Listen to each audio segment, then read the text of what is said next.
Muito bem, este é a Conexão Futura ao vivo aqui pelo seu canal Futura. E durante o ano de 2012 foram recolhidas mais de 1.225.000 toneladas de resíduos das ruas, praias e encostas da cidade do Rio de Janeiro. Recentemente foi aprovada uma lei municipal que vai aplicar multas de valor entre R$ 157 e R$ 980 em quem jogar lixo no chão ou depositar resíduos fora dos locais apropriados. E a fiscalização deve iniciar no próximo mês de julho. Bom, sujeira nas ruas e nos espaços públicos não é exclusividade dos cariocas. Infelizmente, é uma situação verificada em muitas cidades brasileiras. Então, no programa de hoje, vamos discutir a importância da educação para a cidadania. Qual o papel da família e da escola no processo de formação das crianças? E qual a responsabilidade de cada um de nós, adultos, para garantir melhores condições de vida aí para todos? Para essa conversa, recebemos aqui no estúdio a Lilian do Vale, que é professora titular de Filosofia da Educação da Universidade do Estado do Rio de Janeiro. E também conosco o Fernando Papa, ele é diretor de operações da ONG Projeto Semente. E logo mais por telefone, a gente também conversa com Rafael Frederico Neto, que é supervisor pedagógico da Universidade Livre do Meio Ambiente. E você em casa, como sempre, também é nosso convidado. Então aproveite para tirar suas dúvidas, participe desta conversa mandando mensagens, comentários e opiniões para o Twitter do canal Futura, acesse nossa página no Facebook ou ligue para a gente no telefone 0, operadora 21 3523 4098. Estamos aqui à espera da sua participação. Primeiramente, obrigado aos dois pela presença, bem-vindos, boa tarde. Olá. Bom, eu comecei o programa falando dessa nova lei municipal aqui no Rio de Janeiro, que pretende aplicar multas para as pessoas, né, a partir de julho, aí, multas variando de R$ 157 a R$ 980. Ao invés de falar da multa em si, quero entender um pouco mais da opinião de vocês em relação à sociedade que a gente está vivendo, né? Será que cada um de nós não deveria ter essa consciência de não sujar a rua? É preciso criar uma multa, uma punição para as pessoas para, de fato, começarem a mudar seu comportamento, Lilian? Eu acho que você encaminhou bem a pergunta. Eu acho que o lixo da cidade fala muito... Os gregos diziam que quem educa a cidadania é a sociedade. Então, o lixo é um pouco o retrato da formação que nós estamos dando aos nossos filhos, aos nossos futuros cidadãos, né? Então, eu acho que isso a gente tem que ter em mente, primeiramente. É um fenômeno muito mais profundo que leva a essa relação pouco respeitosa, né, do cidadão com a sua cidade, com a sua rua, né?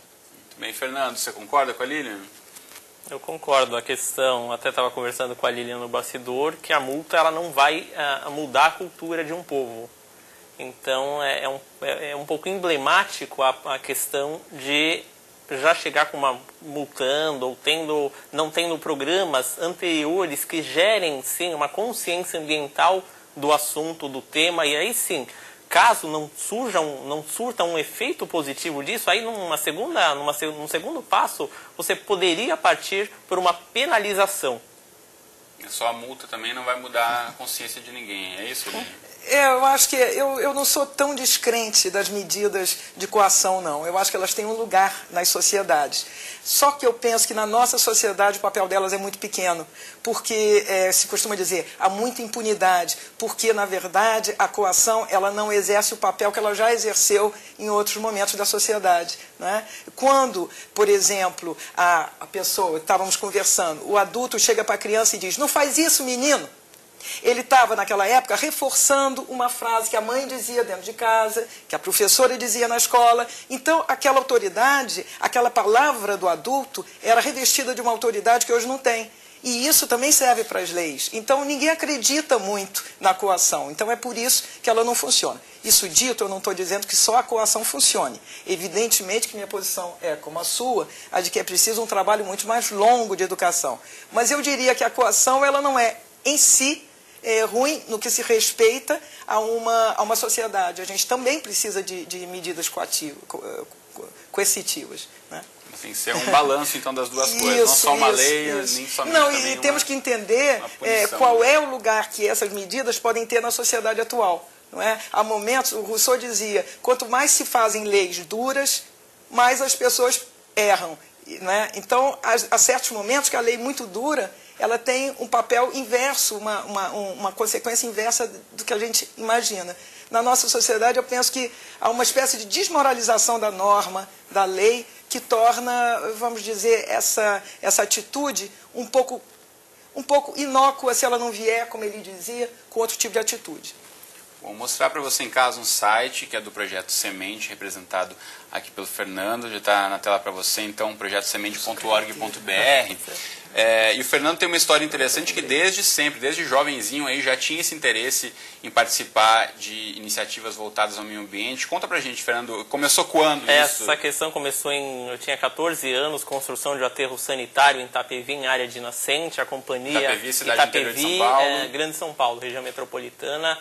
E ali minha mãe, Luísa, que está nos assistindo, foi uma grande guerreira contra a construção desse aterro, porque esse aterro era em área de nascente.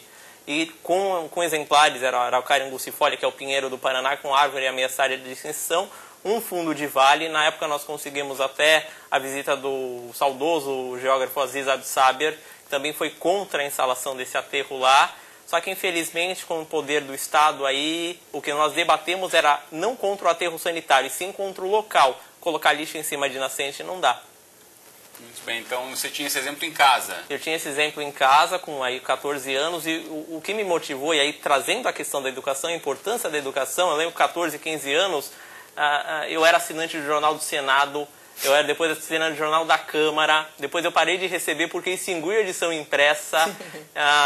Mais à frente, a questão eleitoral, exercendo muito na opinião de eleitor dos grandes veículos do estado de São Paulo, sempre explanando, levando o que eu podia, a minha insatisfação, ou que aquela insatisfação fosse algo de mudança, atenuar algo que eu estava vendo como errado. E aí você resolveu criar o Projeto Semente, você tinha 20 anos de idade, Aí já tinha com 20 anos, 20 para 21 anos, aí nasceu o Projeto Semente, que aí tem o Anuário Análise de Gestão Ambiental, pontuam as 332 ONGs mais atuantes. O Projeto Semente é uma dessas 332 ONGs com o 6º menor orçamento do país. Muito bem.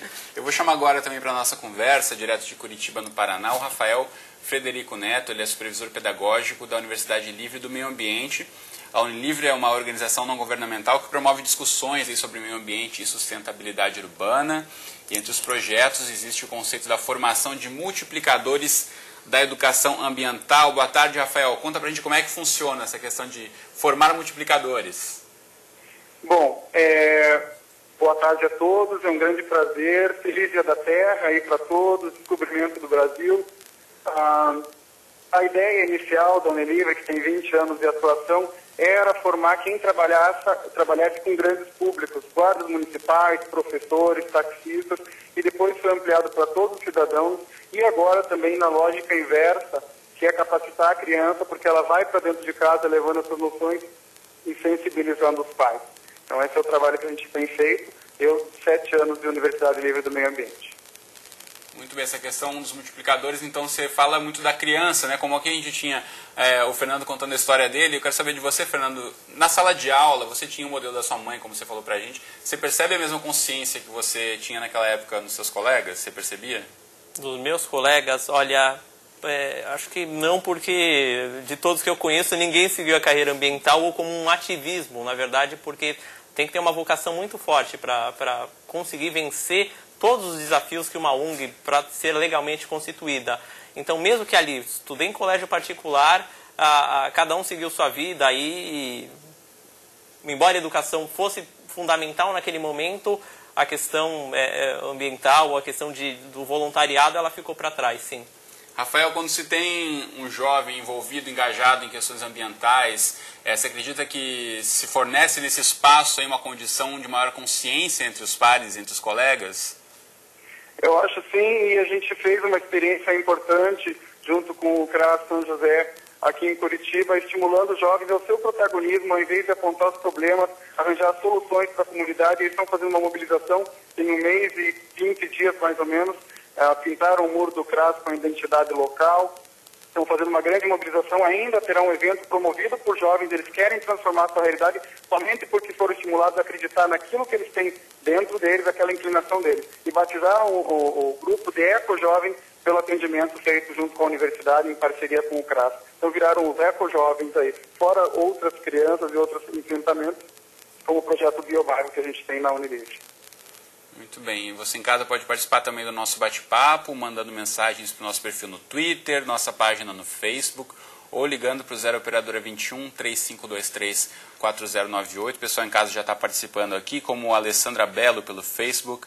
Obrigado, Alessandra. Ela disse que essa lei, em referência à lei que a gente falava que vai ser implantada aqui no Rio de Janeiro, né, de punir pessoas que sujem a cidade, ela disse que a lei deve ser respeitada. Não é só a multa, também custa caro para a população ter os bueiros entupidos, né? Que é uma questão, sem dúvida, né? Uma questão que muita gente, quando joga o papel no chão, não para pensar que de fato está... Eu tenho esses dados, são R$46 mil por dia que a Prefeitura do Rio de Janeiro repassa para a Conlurb. R$46 mil, aí mais de 16 milhões de reais por ano. Então, o dinheiro que poderia ser investido em outras questões fundamentais, né? Saúde, educação, tanta demanda de dinheiro público, ao invés de cada um tivesse essa consciência, né? Mais participações em relação à multa, a Luísa Maria também pelo Facebook, ela disse que acha que se não mexer no bolso, o cidadão não aprende. Você concorda, Lívia? Olha, eu já disse que eu acho que a coação tem o seu lugar, mas eu acho que não se aprende pagando, não. Eu acho que essa ideia, ela só vale até um certo ponto, né? Assim como eu também acho que as consequências do lixo vão muito além do esgoto e do bueiro entupido. É a relação do sujeito com a sua cidade, isso quer dizer a relação do sujeito com os outros, que não é boa, né? Que não é saudável, que não é respeitosa. Então eu acho que o lixo é só uma evidência, é só um sinal, um sintoma de uma doença muito maior, que é a nossa relação com a nossa sociedade, com os outros e com o ambiente em que a gente vive. E com o nosso futuro, não é? Também. Bom, tem outra questão aqui da Aline Góes pelo Twitter. Ela diz que a cidadania vai pelos dois lados. Então temos que com certeza fazer a nossa parte, assim como cobrar as autoridades, né? Essa lei, de certa forma, é uma maneira da Prefeitura, enfim, da Câmara, mostrar que está preocupada com essa questão. Mas uma questão que todo mundo se pergunta é que isso não tem muito a ver também com o nível de escolaridade das pessoas, né? Pessoas que estudam, pessoas que imaginam, a gente imagina que deveria ter uma consciência com o meio ambiente, muitas vezes também sujam, jogam esse papel pela janela do carro, ou jogam a latinha do refrigerante pela janela do ônibus. Queria entender de vocês em relação a isso. Como é que a gente pode entender uma sociedade que avança, né? A gente vê o Brasil nas últimas décadas avançando em nível de escolaridade, mesmo assim, nessas coisas básicas do dia a dia, a gente não vê mudanças. O que você acha, Aline? Pois é, eu estou absolutamente de acordo. Eu estava conversando com um colega e dizendo para ele que eu passei todo dia pela Zona Sul, por Ipanema, e eu vejo os porteiros de prédios gastando litros e litros de água, porque todo dia eles lavam a portaria. E isso me parece, você vê exatamente o que você está dizendo, uma população que tem condição de ver mais longe, tem essa possibilidade social, psíquica, né, de olhar e fazer uma reunião de condomínio e dizer não vamos mais gastar essa água, né? Isso não ocorre. Então, eu penso que essa medida que pretende atingir o cidadão isolado, ela devia vir junto com outras medidas que visam as pequenas coletividades, não é? Porque, de fato, se trata de fazer pensar diferente toda uma sociedade, né? E isso é muito complexo, né? Muito complexo. Você perguntou sobre a escola. Eu tenho medo que a gente coloque sobre os ombros da escola muito mais tarefas do que ela tem condição de cumprir. Quando a escola tinha um papel preponderante na formação dos indivíduos, né? Quando ela era autoridade, porque a família achava que ela era autoridade, porque a sociedade achava isso, ela podia desenvolver um trabalho moral. Hoje em dia, ela é apenas um elemento, então a gente tem que ver que ela também é limitada nesse papel, né? Por mais que ela faça, né? Rafael, você que trabalha com a questão de educação ambiental, como vê essa questão da lei que a gente estava discutindo aqui, que vai ser aplicada a partir de julho no Rio de Janeiro? Pelo menos o pessoal que manda mensagens aqui para a gente pelo Facebook, pela rede social, concorda com a questão da multa. Você que trabalha com educação ambiental mesmo, como vê essa questão de ter que punir a população para tentar implementar uma mudança de comportamento? Na verdade, eu vejo como uma culminância, um diálogo social. A lei vem junto com outras iniciativas. Pesquisando sobre o Rio de Janeiro, as ações ambientais, eu vi muitas ações, Museu do Meio Ambiente, nossa, uma infinidade de ações ambientais. A própria Secretaria tem bastante coisa. Faça parte da minha cidade, receba notícias. Então, essa é uma das coisas que culminaram junto com várias outras ações. É assim que eu vejo. E acho que as pessoas perderam o sentido de ser brasileiro. Na minha cabeça, enquanto fazia pesquisa, cantava aquela música, o Rio de Janeiro continua lindo.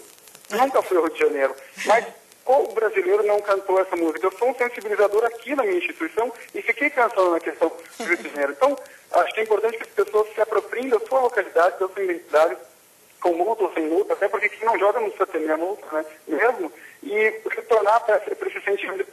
Não guarda um pedacinho desse Rio de Janeiro, para mim também, porque o país pertence a todos os brasileiros e dirá na terra, o mundo todo também pertence. Pois é, a gente fala aqui dessa lei do Rio de Janeiro, mas falamos também, tentando contextualizar com a situação do Brasil todo, né? Imagino que na maioria das cidades, infelizmente, essa situação se repete, né? No interior de São Paulo, você percebe isso também, Fernando? Olha, eu vou falar que o modelo adotado aí pelo governo de progressão continuada, ela vai gerar aí uma universalização artificial. Então, a base é da primeira à nona série, no caso eu fiz a primeira até a oitava, que era antigo. É ali que você tem que dar um instrumento. O ensino médio ele é uma ponte para capacitar, para formar, para entrar numa boa faculdade. No caso ideal, que entraria numa faculdade pública. Essa defasagem do ensino médio vai gerar aí um comércio de cursinhos. Que a pessoa o aluno vai ficar 1, 2 anos se preparando para tentar entrar numa universidade.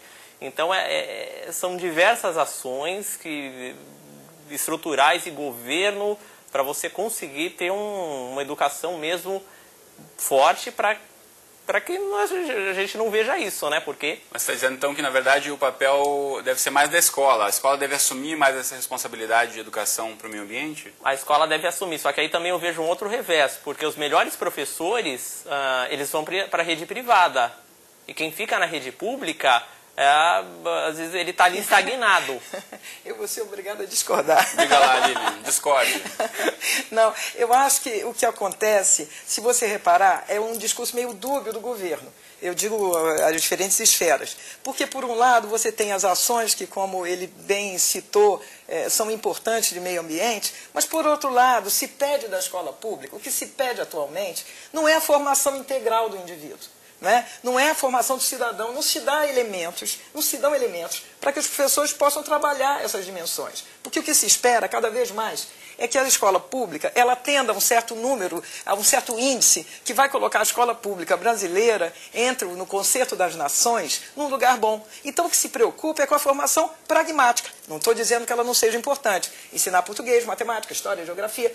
Mas o resto não se cuida, não é? Então se pede, de repente, à escola que ela faça um trabalho de formação para a cidadania, para o meio ambiente, para a diversidade. Mas quando você vai ver o que a escola está se cobrando, o que a administração, o que os responsáveis estão cobrando, é uma nota, um desempenho que pode ser aferido por números, não é? No final do semestre. Então, isso que você está dizendo, eu entendi da seguinte maneira, uma espécie de...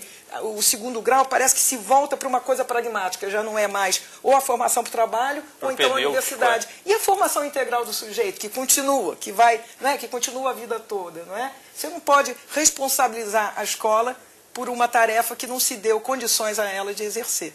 A gente está quase chegando no final do programa, esse papo, e podia seguir a tarde toda. Eu quero ouvir do Rafael, que está falando com a gente lá de Curitiba. Em relação a isso, Rafael, um recado final seu, para como a gente pode tentar pensar em soluções, em alternativas, caminhos para tentar disseminar essa questão de consciência ambiental mesmo, seja na escola, seja na família, ou seja no ambiente onde a gente está inserido. Bom, a escola é a pedra fundamental da sociedade. É lá que começam as relações sociais, ela tem que buscar apoio nos outros setores também, todos têm que apoiar a escola, porque é da escola para a sociedade, da sociedade para a escola. É pela sensibilização, é pelo coração. As pessoas se associam com o meio ambiente pela sua identidade natural, porque a araucária faz sentido, o Pão de Açúcar, a Floresta da Tijuca, enfim, porque isso nos conecta com o nosso meio natural. Então a sensibilização é pelo coração mesmo, com as iniciativas macro e estruturais, né, como... enfim, multa, outras coisas, mas também com a sensibilização, indo pelo lado do coração mesmo. Muito bem, Rafael, muito obrigado por ter aceito o nosso convite e participado do Conexão Futura aí diretamente de Curitiba. Obrigado e boa tarde. Obrigado, foi um grande prazer. Um abraço a todos. Um abraço. Fernando, quero ouvir de você, na verdade, uma fala inspiradora aí, que a gente sabe que tanta gente do Brasil todo está assistindo a gente em grandes e pequenas cidades. Você pode ser visto como um modelo até de como ter uma iniciativa própria e começar a fazer a diferença, iniciar um projeto social voltado para o meio ambiente. Então, começa-se por onde? Olha, começa-se com muito engajamento, dedicação e esperança. Essa vocação. E só voltando aí, antes que acabe o programa, o que me deixa feliz, é saber que as próximas eleições no Rio de Janeiro, a cidade vai estar limpa, porque com essa lei não haverá mais santinho. Ainda ontem à noite eu estava pensando, o que vai ser de bom, o que vai acontecer de bom? Então, aí acho que vai voltar contra quem fez a lei, porque não vai poder distribuir os santinhos, então a cidade nas próximas eleições aí vai ser uma maravilha. Isso eu fico feliz, que, né? De fato essa fiscalização aconteça e que isso seja com certeza, a realidade nas próximas eleições. Quero ouvir de você, Eli, nessa avaliação. Então, a gente pode pensar um caminho por onde, de fato, o balanço, não só com multa, mas com educação. E eu acho que também um pouco cada um assumir sua responsabilidade sobre o espaço que todos nós compartilhamos. Né? Eu acho que a gente tem que pensar, eu diria, que o lixo é apenas um sintoma de uma coisa maior. E a gente começa sempre por a gente, né? Perguntando o que é que eu estou fazendo que revela o meu desrespeito, o meu descaso com o outro. Não é? Com o outro que está na minha frente agora, mas o outro também é meu filho, também é meu neto. Né? Eu acho que começa, na verdade, por um exercício de autorreflexão. A partir disso, eu acho que a gente se sente levado, inspirado por modelos, né, por ação, como esses dois grandes exemplos que você nos trouxe aqui hoje, a gente se sente inspirado a também intervir a nossa maneira, lá onde estamos, pequenininho que seja, passar na rua e dizer, não faz isso não. Né? Eu acho que é esse o caminho. Né? Não há solução mágica, mas há um caminho pequenininho a ser feito todo dia. Né? Muito bom. Passo a passo a gente começa a mudar, de fato, as práticas. Colocar para você em casa rapidamente, então, 2 sites. Novamente, repetir o site aqui do Projeto Semente, que você pode ter mais informações, projetosemente.org.br, para saber mais sobre o trabalho do Fernando, que está aqui no estúdio com a gente, e também o outro site que eu vou indicar para você é o da Unilivre, da Universidade Livre do Meio Ambiente, onde tem mais iniciativas aqui do projeto desenvolvido, inclusive pelo Rafael, que falava com a gente lá por telefone. Então, você pode acessar aí unilivre.org.br para saber mais sobre a Universidade Livre do Meio Ambiente. Bom, então, obrigado, Fernando. Obrigado, Lilian, pela presença no Conexão de hoje. Você em casa, obrigado pela companhia. A gente volta a se encontrar, então, amanhã, às 2h30 da tarde, mais um Conexão. E, como sempre, eu espero você. Até lá.